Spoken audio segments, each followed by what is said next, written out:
Wow, what a week!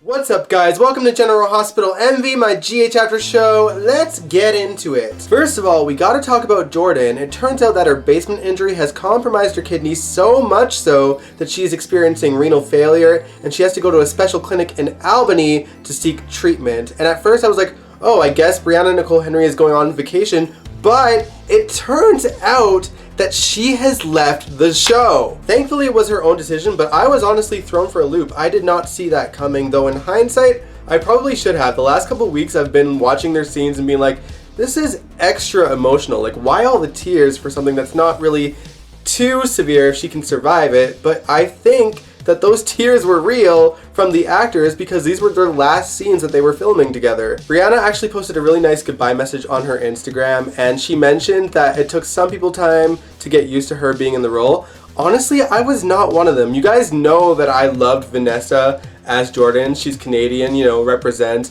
But I actually got used to Brianna right away. I thought that she was a great actress. I enjoyed her in the role. She made it her own without changing the character too much. So I personally loved her in the role, and I'm gonna miss her truly. I truly wish her nothing but the best in whatever she does next, and I am scared and nervous for whoever has to play the role of Jordan next because she's got some big shoes to fill with both Vanessa and Brianna. I do have to wonder what they're gonna do with all the stories she was involved in because she was actually involved in a lot on the show. First of all, the investigation with Sean, then there's Curtis and Jordan's non-divorce because the divorce papers were thrown out and they are unaware of it, and Curtis is on the horizon of finding out that Trina is his daughter. So there's a lot happening that will involve Jordan in some kind of way, or it should anyway. So I don't know. What do you guys think is going to happen? At the very least, I hope that we get to see Max Scorpio back as the police commissioner for a while because I miss Mac. Also, I am aware that Tristan Rogers is on his way back to the show soon as well, so it'll be great to see those two working together. How do you guys feel about Brianna leaving the show? Let me know in the comments below. Alright, let's talk about Drew Kane. Now, this week he and Nurse Chloe tried to make their great escape from their prison,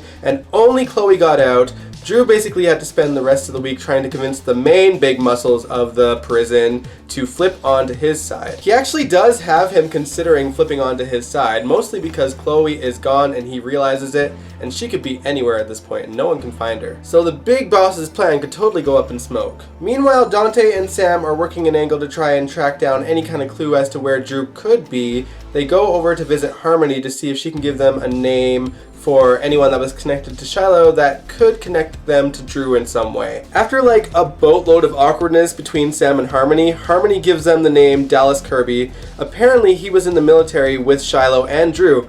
I actually forgot that Shiloh knew Drew in the military, probably because I blocked it out. I tend to block all things out with Shiloh, but yeah, that was the thing. Alright, let's talk about Trina. This poor girl felt humiliated because Esme brought up the fact that she has a crush on Spencer in front of Spencer, and she vents to Jocelyn about it and even confesses that Victor was actually Spencer and that he was in town and wanted her to keep it a secret. So Jocelyn, being Jocelyn, goes and confronts Spencer about it at the Metro Court. And during their conversation, Spencer actually admits that he has feelings for Trina just when Esme walks in. Jocelyn brings Esme up to speed on what she's confronting Spencer on, and she plays the "I tried to tell him not to put Trina in that position" card as if Jocelyn would actually believe her, any more than Harmony believed her act. After Jocelyn left, he gives Esme a dirty look and he's like, really? You're gonna throw me under the bus and act like you weren't a part of this situation from the beginning? I think Spencer's finally starting to catch on that she is not a good person. Okay, now that we've got all of that out of the way, we can talk about the two main stories of this week, Nixon Falls and Jarly. Who would have thought that we would want to actually talk about this stuff, eh? Let's talk about Nixon Falls first. When we last left off, Peter had just shown up at the Tano looking pissed off, and I was cracking jokes about how Peter must have been walking all around St. Lucia on a wild goose chase.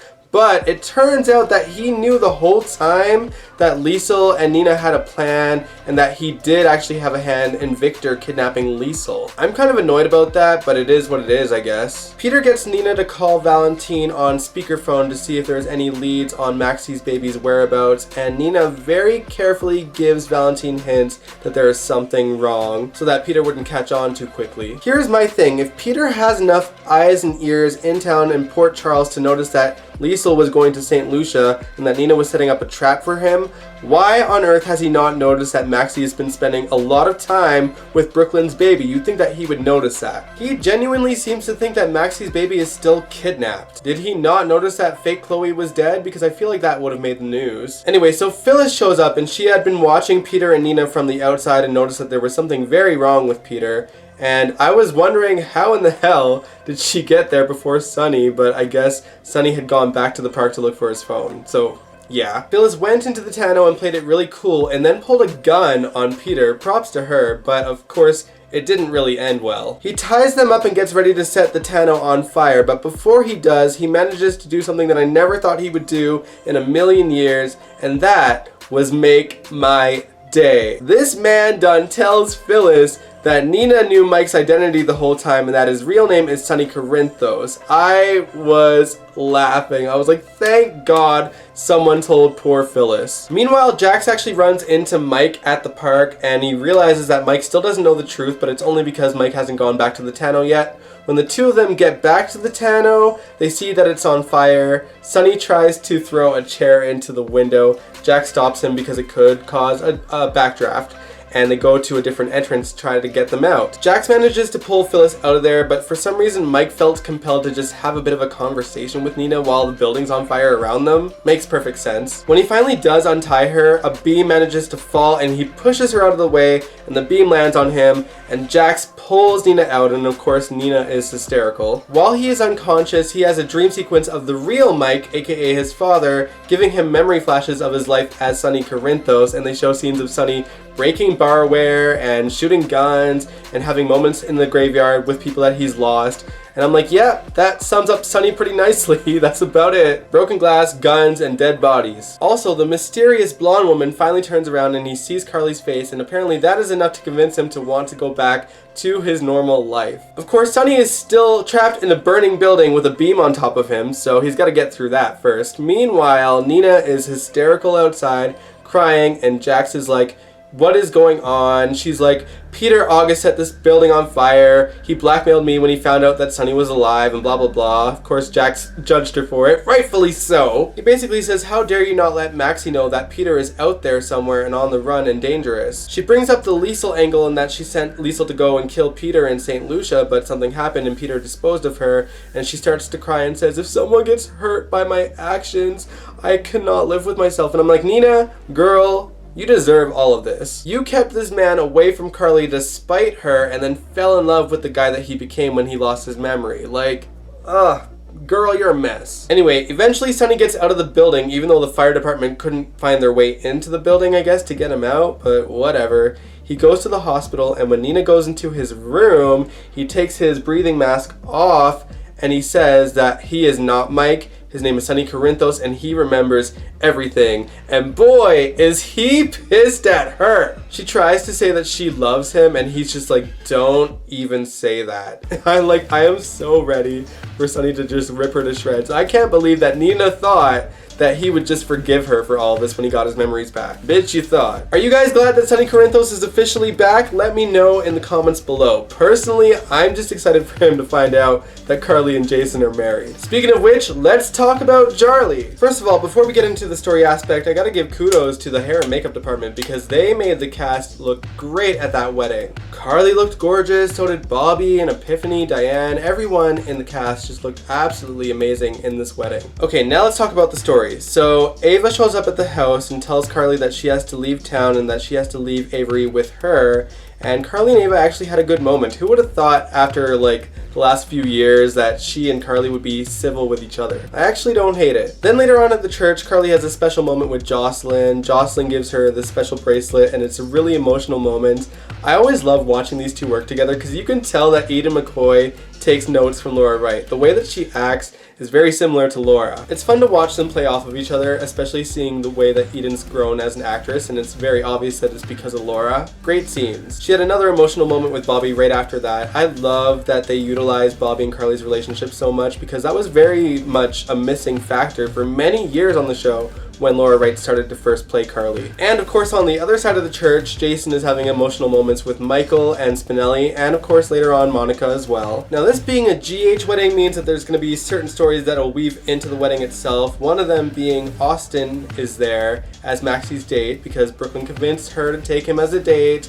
And of course he's butting heads with Olivia because he thinks that there is something off with Leo and she doesn't take too kindly to that. Ned tries to be the voice of reason, but Olivia, despite her name being Quartermain, is still very much a stubborn falconeri, so she is not too happy. Now, let's not forget that the wedding also has some mob factors, you know, the main reason that Jarly are getting married in the first place. Something I forgot to mention is that at the end of last week, Jason got a phone call after his conversation with Carly that kind of made it appear that he may have been let in on the mob 5 families sort of plan for them. I actually thought the 5 families were all against Jarly, but it turns out only some of them are. We'll get into those details in a moment, but let's talk about the wedding itself. It happened. I mean, honestly, I was kind of hoping that Sonny would barge in before the I do's, but he didn't. It went off without a hitch. After the ceremony itself was over, we got a sweet scene of Epiphany just hugging Jason and saying, "This is the only time I'll ever actually get to do this." I've always loved Jason and Epiphany's relationship. The furthest memory that I have of their relationship was one time Jason was escaping the hospital and he holds Epiphany hostage and she's screaming like bloody murder, and then the second they go into the elevator, she just stops and just gives him the stink eye. Like they said, they have always had each other's back, and it's nice to see that that relationship is still intact to this day. Now, Miss Wu, the female of the 5 families, goes up to Jason and whispers something to him and she leaves. Obviously, she said something that had to do with what their plan was. It turns out that 2 of the mob guys put a bomb under Carly and Jason's car that they were going to go into to take off to their reception. And at the end of the episode, we see that when Jason and Carly's car gets started, a bomb goes off. But we don't see exactly what exploded. We just see like the church and like the wind from the explosion knocking everything over inside the church. It was really eerie and well done. But let's be real, there is no way in hell they're gonna clink boom Jarly. My guess is that their car exploded instead. That pretty much wraps everything up. The only thing that I haven't mentioned is that at one point, Maxie tries to convince Terry and Elizabeth to bring Britt out because she's lonely because of her mother and also because of the Jarly wedding. Terry and Elizabeth were planning to go out, and I don't know if this was accidental or purposely, but Elizabeth somehow managed to delete some files, and it led to a long night of work between Britt, Terry, and Elizabeth together.